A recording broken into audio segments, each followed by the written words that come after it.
Hello అండి, నమస్తే. Welcome to my channel. ఈ వీడియోలో ఉగాదికి ముందు వచ్చే అమావాస్య రోజున అంటే కొత్త అమావాస్య రోజున లక్ష్మీదేవి అమ్మవారికి సింపుల్గా పూజ ఎలా చేయాలనేది ఈ వీడియోలో షేర్ చేస్తానండి. మీకు అంతా అర్థమయ్యే విధంగా చాలా సింపుల్ పద్ధతిలో చెప్తాను. లక్ష్మీదేవి అమ్మవారిని అమావాస్య రోజుల్లో పూజిస్తే చాలా చాలా మంచిదండి. ఎందుకంటే ఆ అమ్మవారు అమావాస్య రోజునే పుట్టిందని అంటారు. అందుకని చాలామంది అమావాస్య రోజున లక్ష్మీదేవి అమ్మవారిని పూజిస్తారు.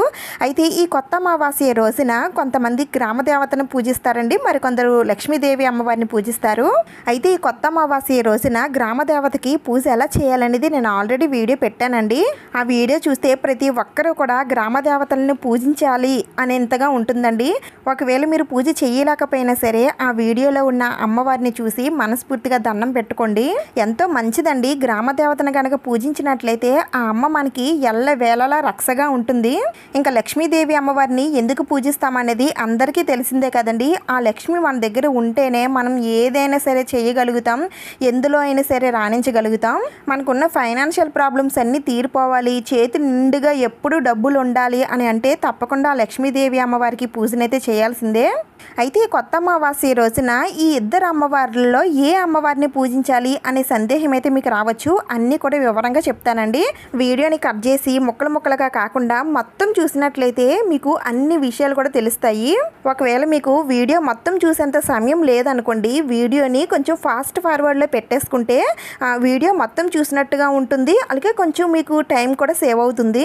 ఇంకా వీడియోని అయితే స్టార్ట్ చేసేద్దామండి. కొత్త అమావాస్య రోజున అంటే ఉగాదికి ముందు వచ్చే అమావాస్య రోజున ఏ అమ్మవారిని ఎప్పుడు పూజించాలి, లక్ష్మీదేవి అమ్మవారికి పూజ ఎలా చేయాలి అనే విషయాలన్నీ కూడా ఇప్పుడు చెప్తాను. ముందుగా మనకి ఈ కొత్త అమావాస్య ఎప్పుడు వచ్చిందంటే 2024 ఏప్రిల్ 8వ తేదీన సోమవారం వచ్చిందండి. ఇంకా తర్వాత రోజే మన తెలుగు నూతన సంవత్సరం అనేది ప్రారంభమవుతుంది. అయితే ఈ ఉగాది పండగకి అలాగే ఈ కొత్త అమావాస్యకి మనం ఇంటిని, పూజా మందిరాన్ని ఎప్పుడు శుభ్రం చేసుకోవాలి అనే విషయాలన్నీ కూడా నేను చెబుతూ ఒక వీడియో అయితే చేస్తానండి. ఆ వీడియో చూడాలి అని అనుకుంటే ఒకసారి డిస్క్రిప్షన్లో లింక్ ఉంటుంది. ఎవరికైనా ఇంట్రెస్ట్ ఉంది అని అనుకుంటే చూడొచ్చు. ముందుగా ఈ కొత్త అమావాస్య రోజున పూజకి ముందుగానే గడప పూజ అయితే చేసుకోవాలండి. దానికోసం గడపనంతా కూడా అందంగా అలంకరించుకొని ముగ్గులు వేసుకొని గడపకి ఇరువైపులా దీపం పెట్టి పూజనైతే చేసుకోండి. ఈ గడప పూజ అది నేను గ్రామ దేవతకి చేసే పూజ వీడియోలో ఉంటుంది, చూడండి. గడప పూజ అయిన తర్వాత ఇప్పుడు అమ్మవారికి పూజనైతే చేసుకోండి. అమ్మవారికి పూజ చేయడానికి ముందుగానే ఇక్కడ నేను ఆ లక్ష్మీదేవి అమ్మవారికి ఎంత ఇష్టమైన సామాగ్రి నేను ఇక్కడ చూపిస్తున్నాను, చూడండి. ఈ సామాగ్రి అన్నీ కూడా శ్రీకృష్ణ పూజ ఐటమ్స్ వారు పంపించారండి. పూజకి సంబంధించిన ఆల్ ఐటమ్స్ వీళ్ళైతే సేల్ చేస్తారు. వీరి ప్రోడక్ట్స్ అన్నీ కూడా న్యాచురల్గా హ్యాండ్మేడ్తో తయారు చేసినవేనండి. అసలు నాకు ఈ బాక్స్ ఓపెన్ చేయగానే ఎంత మంచి సుగంధభరితమైన సువాసన వచ్చిందంటే నేను మాటల్లో చెప్పలేను. చాలా బాగా మంచి సువాసన వచ్చిందండి బాక్స్ ఓపెన్ చేయగానే. ఇంత మంచి సువాసన మన ఇంట్లోంచి వస్తుంటే ఆ అమ్మవారు కూడా మన ఇంట్లోనే ఉంటుందండి. అందుకని తప్పకుండా ఈ ప్రోడక్ట్స్ అయితే తెప్పించుకోండి. చాలా మంచి సువాసన అయితే వస్తున్నాయి. నేను చెప్పింది మీరు నమ్మకపోతే ఒక్కసారి ట్రై చేయండి, మీకే తెలుస్తుంది. ముందుగా అయితే నేను ఇక్కడ కుంకుమలు చూపిస్తున్నాను, చూడండి. వీళ్ళ దగ్గర ఇలా 2 రకాల కుంకుమలు అయితే వీళ్ళు తయారు చేస్తారు. ఒకటి బ్రౌన్ కలర్లో ఉంటుంది, ఇంకొకటి వచ్చేసి రెడ్ కలర్లో ఉంటుందండి. నాకైతే రెడ్ కలర్లో ఉన్నది చాలా బాగా నచ్చింది. ఇంకా తర్వాత చందనం పేస్ట్ అండి. పేస్ట్ కూడా మంచి సువాసన వస్తుందండి. మనం ఇంకా కలుపుకునే అవసరం అది లేకుండా మామూలుగా అలా తీసి మనం స్వామి అమ్మవార్లకి ఫోటోలకి కానీ విగ్రహాలకు కానీ పెట్టేయచ్చు. చాలా బాగుంది. ఇంకా తర్వాత ఇది జవ్వాది క్రీమ్ అండి. అమ్మవారికి మనం ఎక్కువగా జవ్వాది పౌడరు, జవ్వాది అత్తరు ఇవన్నీ వాడుతూ ఉంటాం కదా మంచి సువాసన కోసం. ఇది వచ్చేసి జవ్వాది క్రీము, వీళ్ళే తయారు చేసినవేనండి ఇవన్నీ కూడా. అందుకని ఇది కూడా మంచి సువాసన వస్తుందని మనం పీఠం పైన కానీ లేదంటే అమ్మవారి ఫోటోకి కానీ విగ్రహాలకి కానీ రాస్తే మంచి సువాసన వస్తుంది. ఇంకా నెక్స్ట్ ఇవి లోటస్ ఆయిల్ అలాగే రోజ్ ఆయిల్ అండి. ఇవి వచ్చేసి మనం అమ్మవారికి దీపారాధన చేయడానికి కానీ లేదంటే అభిషేకం వాటర్లో కొద్దిగా డ్రాప్స్ వేసి అభిషేకం చేయడానికి కానీ యూజ్ చేస్తాము. లోటస్ ఆయిల్తో దీపారాధన చేస్తే చాలా చాలా మంచిదండి. కానీ మనకి అంత ఆయిల్ అయితే మనకి దొరకదు కాబట్టి ఇలాంటి ఒక చిన్న డబ్బా తెచ్చుకొని మనం దీపారాధన చేసే ఆయిల్లో ఒక 2 డ్రాప్స్ వేసినా సరే అది లోటస్ ఆయిల్తో మనం దీపారాధన చేసినట్టుగానే ఉంటుంది. ఇంకా ఇది వచ్చేసి జవ్వాది ఆయిల్ అండి. దీన్ని మనం పీఠం పైన ఉన్న క్లాత్ పైన అది రాయడానికి ఉపయోగిస్తాము. ఇప్పుడు ఇవన్నీ కూడా నేను అమ్మవారి పూజలో నేను చూపిస్తానండి ఎలా వాడాలనేది. ఇంకా ఇవన్నీ కూడా అగరబత్తులండి. ఒక్కొక్కటి ఒక్కొక్క సువాసనతో అన్నీ కూడా చాలా బాగున్నాయండి. నాకైతే అగరబత్తి ఉంది కదా, ఇదైతే నాకు చాలా బాగా నచ్చింది. ఎందుకంటే నేను పూజలో వాడాను, అందుకని చెప్తున్నాను. మిగతావి కూడా నేను నెక్స్ట్ పూజల్లో వాడతాను. పైగా చెప్పాలంటే ఇవి చాలా పెద్దగా ఉన్నాయండి. మనం 2 వెలిగించినా సరే చాలాసేపు అలా పొగ వస్తూనే ఉంటుంది. మంచి సువాసన ఇల్లంతా కూడా వ్యాపిస్తుంది. అలాగే వీటితో పాటుగా ధూప్ స్టిక్స్, అలాగే సాంబ్రాణి కప్స్ ఇవన్నీ కూడా పంపించారండి. నాకైతే ఈ బాక్స్లో ఉన్న సాంబ్రాణి కప్స్ అయితే బాగా నచ్చాయి. ఎందుకంటే చాలా ఎక్కువ పొగ వస్తుందండి. మనం ఈ కొత్త అమావాస్య రోజున గ్రామదేవతకి కానీ లక్ష్మీదేవి అమ్మవారికి కానీ ఎక్కువ పొగ అయితే వేయాలి. అంటే సాంబ్రాణితో కానీ గుగ్గులంతో కానీ మనం వేస్తూ ఉంటాము. కానీ ఇది ఆల్రెడీ ఆవు పేడతో తయారు చేసిన సాంబ్రాణి కప్సేనండి ఇవి. మనం వీటిని డైరెక్ట్గా మనం వెలిగించేసి అమ్మవారికి ధూపం అనేది వేయచ్చు. ఇదైతే చాలా ఎక్కువ ధూపం వస్తుందండి. దాంతోపాటుగా మంచి సువాసన కూడా వస్తుంది. అందుకని నాకు ఈ బాక్స్లో ఉన్నవి నచ్చాయి. మధ్యలో మనకు ఒక ప్రమిద కూడా ఇచ్చారు, మనం దీన్ని వెలిగించి ఆ ప్రమిదలో పెట్టుకోవడానికి. అందుకని నాకు ఇవి బాగా నచ్చాయి. ఇవన్నీ మనకి శ్రీకృష్ణ పూజ ఐటమ్స్ వారైతే సేల్ చేస్తున్నారండి. మీకు ఎవరికైనా కావాలని అనుకుంటే తప్పకుండా తెప్పించుకోండి. చాలా చాలా మంచి సువాసన వస్తున్నాయి. ఒకసారి ట్రై చేస్తే మీకే తెలుస్తుంది. ఇప్పుడు ఇవన్నీ కూడా అమ్మవారి పూజలో ఉపయోగిస్తాను. నేనైతే ఇక్కడ ఇలా పీఠాన్ని అయితే ఏర్పాటు చేసుకున్నానండి. మీరు ఇలా పీఠం ఏర్పాటు చేసుకున్నా పర్వాలేదు, లేదంటే మీ పూజా మందిరంలోనే డైరెక్ట్గా అమ్మవారిని పెట్టుకొని పూజ చేసుకున్నా పర్వాలేదు. నేను ఇక్కడ లక్ష్మీదేవి అమ్మవారు ఉన్నటువంటి ఫోటోని అయితే తీసుకున్నానండి. మీరు ఇలా అమ్మవారు ఉన్న ఫోటో కానీ లేదంటే స్వామివారితో కలిసి ఉన్నటువంటి అమ్మవారు ఉన్న ఫోటో అయినా సరే తీసుకోవచ్చు. అమ్మవారికి ముందుగా చందనం పెట్టి తర్వాత కుంకుమతో బొట్టు పెట్టాలండి. నేను ఇక్కడ కుంకుమ ఎరుపు కుంకుమ చూపించాను కదా, నేను అదే వాడుతున్నాను.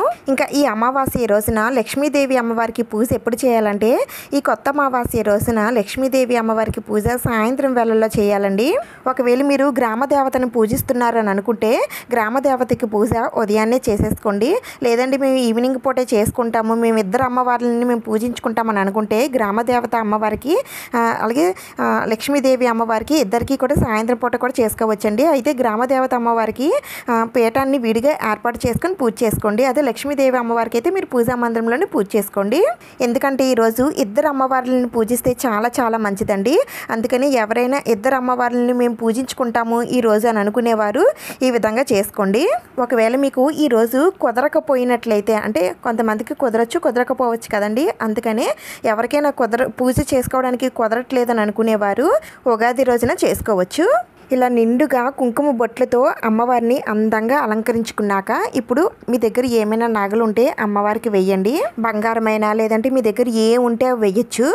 ఇవేమీ మా దగ్గర లేవని అనుకుంటే అమ్మవారికి పసుపు కొమ్ములతో మాల వేయచ్చు, లేదు అంటే కాయిన్స్తో మాల వేయచ్చు, లేదు అంటే పువ్వుల మాలలతో అయినా సరే అమ్మవారిని అందంగా అలంకరించండి. అమ్మవారు చాలా సంతోషిస్తుంది. నేనైతే ఈ నగలను వేస్తున్నానండి. ఇదైతే నేను రీసెంట్గా తీసుకున్నాను, అందుకని ముందుగా నేను అమ్మవారికి వేస్తున్నాను. ఇది మొత్తం ఒక సెట్ అండి. ఇలా మొత్తం స్టోన్సే ఉంటాయి. పైన మనం నెక్కకి పెట్టుకుంటాం కదా, చోకర్ అంటారు కదా, అదొకటి వస్తుంది. తర్వాత నెక్స్ట్ ఇది హారంలా ఉంటుంది. ఇంకా తర్వాత పాపిడి బిళ్ళ, అలాగే చెవిలీలు ఇవన్నీ కూడా ఒక సెట్గా దొరుకుతాయి. ఈ సెట్ మొత్తం 200 రూపాయలండి. నేనైతే దీన్ని కాకినాడలో తీసుకున్నాను. మేము ఇంతకు ముందు కాకినాడలోనే ఉండేవాళ్ళమండి. మొన్న ఒకసారి కాకినాడలో పని ఉంటే వెళ్ళాము. కాకినాడలో మసీద్ సెంటర్ దగ్గర వీళ్ళ షాప్ ఉంటుందండి. అన్నీ కూడా చాలా తక్కువ ప్రైసెస్ ఏనండి. వాళ్ళ షాప్కి వెళ్ళి డైరెక్ట్గా తీసుకోవాలి. ఎక్కువగా నేను వీళ్ళ దగ్గర నాకు కావాల్సిన ఐటమ్స్ అన్నీ కూడా తీసుకుంటాను. కానీ మేము ఇప్పుడు విజయవాడ వచ్చేయడం వల్ల నేను వీళ్ళని చాలా మిస్ అవుతాను. ఎందుకంటే అన్నీ తక్కువ ప్రైసెస్కే చాలా లేడీస్కి సంబంధించిన అన్ని ఐటమ్స్ కూడా వీళ్ళ దగ్గర ఉంటాయి. కాకినాడలో ఉన్న వాళ్ళు ఎవరైనా ఈ వీడియో చూసినట్లయితే తప్పకుండా ఒకసారి వెళ్ళి చూడండి. అయితే ఈ షాప్ నేమ్ ఏంటనేది సరిగ్గా గుర్తులేదు. సరిగ్గా మసీద్ సెంటర్ లోపల బయట బట్టలవి అమ్ముతారు కదండి, ఆ పక్క సైడే షాప్ అనేది ఉంటుంది. ఎవరికైనా తెలిస్తే చెప్పండి. ఇంకా అమ్మవారికి ఇష్టమైన తామర గింజల మాలను కూడా నేను అమ్మవారికి వేసానండి. ఇంకా తర్వాత అమ్మవారికి ఇరువైపులా నెమల పించాలు పెట్టాను. అలాగే అమ్మవారి దగ్గర ముఖ్యంగా పెట్టాల్సింది పసుపు కుంకుమలండి. ఎప్పుడు కూడా పసుపు కుంకుమలు నిండుగా ఉండేటట్టు అమ్మవారి దగ్గర పెట్టుకుంటే మనకి కూడా అంతే కొండంత సౌభాగ్యం మనకి కూడా కలుగుతుంది. నేను ఇక్కడ అమ్మవారిని పెట్టడం కోసమని లోటస్ బౌల్ తీసుకున్నాను. మీ దగ్గర ఉంటే తీసుకోండి, లేదు అంటే ఒక ప్లేట్లో అయినా సరే అమ్మవారిని పెట్టుకోవచ్చు. అది కూడా మీ దగ్గర అమ్మవారి విగ్రహం ఉన్నట్లయితే. ఒకవేళ విగ్రహం లేదండి అనుకునేవారు అమ్మవారి ఫోటో దగ్గర మీరు పూజ చేసుకోవచ్చు. ముందుగా అయితే దీంట్లో నేను బియ్యం వేస్తున్నానండి. బియ్యంలోనే అమ్మవారిని పెట్టుకోవాలి. బియ్యంలో పెట్టుకోవచ్చు, ధాన్యంలో పెట్టుకోవచ్చు, ఇలా ఎందులో అయినా సరే పెట్టుకోవచ్చు. నేను ఇక్కడ బియ్యం తీసుకున్నాను. ఇంకా నా దగ్గర ఉన్నటువంటి లక్ష్మీదేవి అమ్మవారిని పెట్టుకుంటున్నాను. ఇలా మీ దగ్గర ఏమైనా అమ్మవారి విగ్రహాలు ఉంటే పూజలో పెట్టుకోండి. ఇంకా మీ దగ్గర ఉన్న పువ్వులతో అమ్మవారిని అందంగా అలంకరించేసుకోండి. పువ్వు లేని పూజ వ్యర్థమని అంటారండి. ఒక్క పువ్వు అయినా సరే అమ్మవారికి సమర్పించి పూజ అయితే చేయాలి.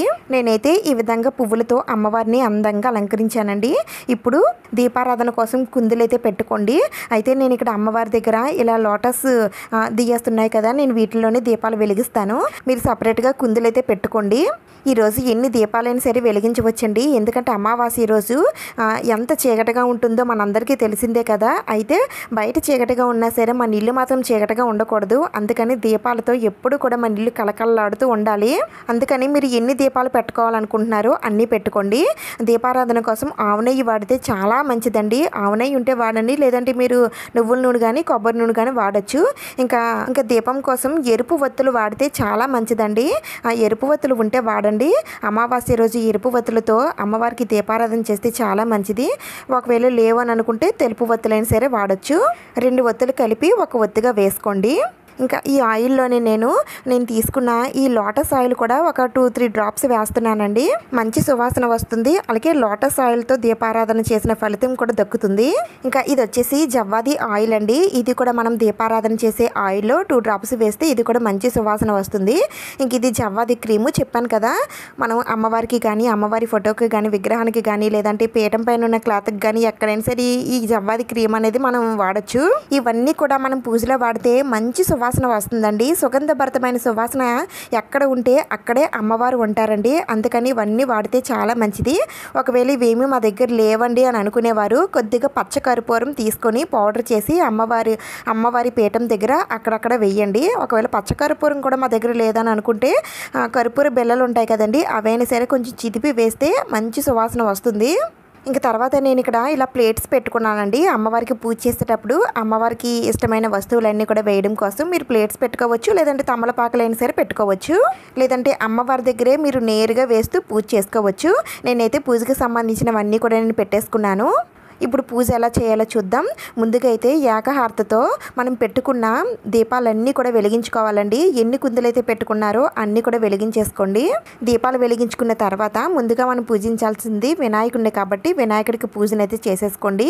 మీరు ఎలాగో పూజా మందిరంలోనే చేసుకుంటారు కాబట్టి అక్కడ వినాయకుడు ఉంటాడు కాబట్టి వినాయకుడికి పూజ చేసుకున్న తర్వాత అమ్మవారికి పూజనైతే చేసుకోండి. నేను ఇక్కడ వినాయకుడిని పెట్టుకోలేదు. నేను మామూలుగా అమ్మవారిని ఎలా పూజించాలని చూపిస్తున్నాను కాబట్టి నేను అమ్మవారి పూజా విధానమే చెప్తున్నాను. వినాయకుడి పూజ పూర్తయిన తర్వాత మనం వెలిగించుకున్న దీపపు కుందుల దగ్గర కొద్దిగా అక్షింతలు వేసి ముందుగా దీపలక్ష్మికి దండం పెట్టుకోండి. ఆ తర్వాత అమ్మవారి పూజనైతే స్టార్ట్ చేయండి. ముందుగా అమ్మవారికి అగరబత్తులతో ధూపం ఇవ్వండి. అమ్మవారికి ఆహ్వానం పలుకుతూ ధూపం చూపించి కొద్దిగా అక్షింతలు అమ్మవారి పాదాల దగ్గర వేసి అమ్మవారికి ఆహ్వానం పలకండి. ఆ తర్వాత అమ్మవారి అష్టోత్తరాలన్నీ కూడా చదువుకుంటూ అమ్మవారికి ఎంత ఇష్టమైన గోమతి చక్రాలు, చిట్టి గాజులు, ఇంకా తామర గింజలు, కాయిన్స్ ఇలా మీ దగ్గర ఏ ఉంటే వాటితో అమ్మవారికి పూజనైతే చేసుకోండి. ఇవేమి మా దగ్గర లేవండి అని అనుకుంటే అమ్మవారికి ఎంత ఇష్టమైంది కుంకుమ అండి. కుంకుమతో అమ్మవారికి పూజ చేయొచ్చు, అక్షింతలతో చేయొచ్చు, లేదు అంటే అమ్మవారికి పువ్వులతో కూడా అమ్మవారిని పూజిస్తే చాలా చాలా మంచిదండి. ఇలా మీ దగ్గర ఏ ఉంటే వాటితో అమ్మవారిని చక్కగా మనస్తృప్తిగా పూజనైతే చేసుకోండి. మనకి పూజలో లోపం అనేది ఉండొచ్చు, కానీ భక్తిలో ఉండకూడదు. మనసు అమ్మవారి పైన లగ్నం చేసి పూజిస్తే ఆ అమ్మవారే నెక్స్ట్ పూజకి అన్ని సమకూర్చుతుందండి. ఇవి లేవు అవి లేవు అని ఆలోచనలు పెట్టుకోకుండా మీ దగ్గరున్న వాటితో అమ్మవారిని చక్కగా పూజించండి. అమ్మవారి అష్టోత్తరాలు మేము అన్ని చదవలేమండి అని అనుకునేవారు ఓం శ్రీమాత్రే నమః అనే మంత్రాన్ని మీకు ఎన్నిసార్లు వీలైతే అన్నిసార్లు మనసులో తలుచుకుంటూ అమ్మవారిని పూజించండి.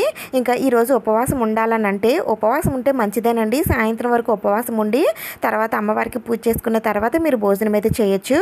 అయితే ఈరోజు గ్రామదేవత అమ్మవారికి కూడా పూజ చేసుకునేవారు ఏదైనా నాన్ వెజ్ తినాలని అనుకుంటే మాత్రం లక్ష్మీదేవి అమ్మవారికి పూజనైతే చేయకూడదండి. నాన్ వెజ్ తినలేని వారు మాత్రమే గ్రామ దేవతకి అలాగే లక్ష్మీదేవి అమ్మవారికి ఇద్దరికి పూజనైతే చేసుకోవచ్చు. ఈ కొత్త అమావాస్య రోజున గ్రామ దేవతని అలాగే లక్ష్మీదేవి అమ్మవారిని పూజించడం వలన మనకి సంవత్సరం అంతా కూడా ఎంతో బాగుంటుందని మన పెద్దలు అంటుంటారండి. అందుకనే మనకి సంవత్సరం అంతా కూడా ఎలాంటి లోటుపాట్లు లేకుండా ఎప్పుడూ సుఖ సంతోషాలతో ఉండాలి అని అంటే ఈ కొత్త అమావాస్య రోజున ఈ అమ్మవార్లకి పూజ చేయడం మాత్రం అస్సలు మర్చిపోకండి. ఇలా పూజ అంతా అయిన తర్వాత అమ్మవారికి అగరబత్తులతో ధూపం చూపించి నైవేద్యం నివేదన చేయాలి. అమ్మవారికి ఇష్టమైన పాలతో తయారు చేసినటువంటి ఏవైనా నైవేద్యాలు చేసి అమ్మవారికి పెట్టండి. లేదు అంటే పాలు కానీ డ్రై ఫ్రూట్స్ కానీ ఏవైనా పళ్ళు కానీ ఇలా ఏవైనా సరే నైవేద్యంగా పెట్టచ్చు. అయితే ఈ కొత్త అమావాస్య రోజున మేము ఎప్పుడు పూజ చేయలేదండి. మరి మేము కొత్తగా చేయొచ్చానంటే ఎవరైనా సరే చేయొచ్చండి. దీనికి ఆనవాయితీతో పని ఏమీ లేదు. అందరూ చేసుకోవాల్సిన పూజలే. ఇంకా నేను అమ్మవారికి ధూపం ఇస్తున్నానండి. నేను తీసుకున్న ఈ కప్పు సాంబ్రాణినే వాడుతున్నాను. ఇది కొద్దిగా వెలిగించి పెట్టేస్తే మొత్తం అంతా కూడా నెమ్మదిగా వెలుగుతూ మంచి ధూపం అయితే వస్తుందండి. పైగా అమ్మవార్లకి ధూపం ఎక్కువ ఇస్తే ఆ అమ్మవార్లు చాలా సంతోషిస్తారు. పైగా మన ఇంట్లో ఉన్న నెగిటివ్ ఎనర్జీ కూడా బయటికి వెళ్ళిపోతుందండి. అందుకని ఎక్కువ ధూపం ఇవ్వడానికి ట్రై చేయండి. ఇంకా కొబ్బరికాయని నివేదన చేయాలనుకునే వారు కొబ్బరికాయని కొట్టి అమ్మవారి దగ్గర పెట్టండి. ఇంకా ఆఖరిగా అమ్మవారికి కర్పూర నీరాజనం సమర్పించాలి. నేను ఇక్కడ పంచహారతితో అమ్మవారికి నీరాజనం సమర్పిస్తున్నాను. మీ దగ్గర పంచహారతి స్టాండ్ ఉంటే పంచహారతిని సమర్పించండి. లేదు అంటే పచ్చ కర్పూరంతో కానీ లేదంటే ముద్ద కర్పూరంతో కానీ అమ్మవారికి హారతిని ఇవ్వండి. కర్పూర నీరాజనం సమర్పించేటప్పుడు హారతి పాటలు ఏమైనా వస్తే పాడండి. లేదంటే ఆనంద కర్పూర నీరాజనం సమర్పయామి అని అనుకుంటూ అమ్మవారికి కొద్దిగా అక్షింతలు పువ్వులు తీసుకొని అమ్మవారి పాదాల దగ్గర వేసి మీ మనసులో ఉన్న కోరికలన్నీ కూడా ఆ అమ్మవారికి చెప్పుకొని దండం పెట్టుకోండి. పూజ అంతా అయిన తర్వాత అమ్మవారికి పూజ చేసినటువంటి కుంకుమని తీసుకొని పెళ్ళైన వారైతే తాలిబొట్టుకి అలాగే నుదిటిన పాపిట్లో పెట్టుకోండి. పెళ్లి కాని వారైతే మామూలుగా నుదిటిని పెట్టుకోండి. అలాగే ఇంట్లో ఉన్న వాళ్ళందరూ కూడా ఇలానే నుదిటిన కుంకుమని ధారణ చేసుకోండి. ఇప్పుడు పూజలో వాడిన వస్తువులు రేపు ఉగాది రోజు మళ్ళీ అమ్మవారికి పూజ చేసేటప్పుడు వాడొచ్చని మళ్ళీ మీకు సందేహం అయితే రావచ్చు. వాడొచ్చండి, పర్వాలేదు. ఈ విధంగా కొత్త అమావాస్య రోజున లక్ష్మీదేవి అమ్మవారికి పూజనైతే చేసుకోవాలి. ఇంకా ఇంతేనండి ఈ వీడియో. ఈ వీడియోలో మీకు ఎలాంటి డౌట్స్ ఉన్నా సరే నేను కామెంట్స్లో అడగొచ్చండి. నేను తప్పకుండా రిప్లై ఇస్తాను. వీడియో నచ్చినట్లయితే లైక్ చేయండి. ఇంకా బాగా నచ్చిద్దని అనుకుంటే సబ్స్క్రైబ్ కూడా చేసుకోండి. ఇంకొక మంచి వీడియోతో మళ్ళీ కలుద్దాం. Thank you for watching.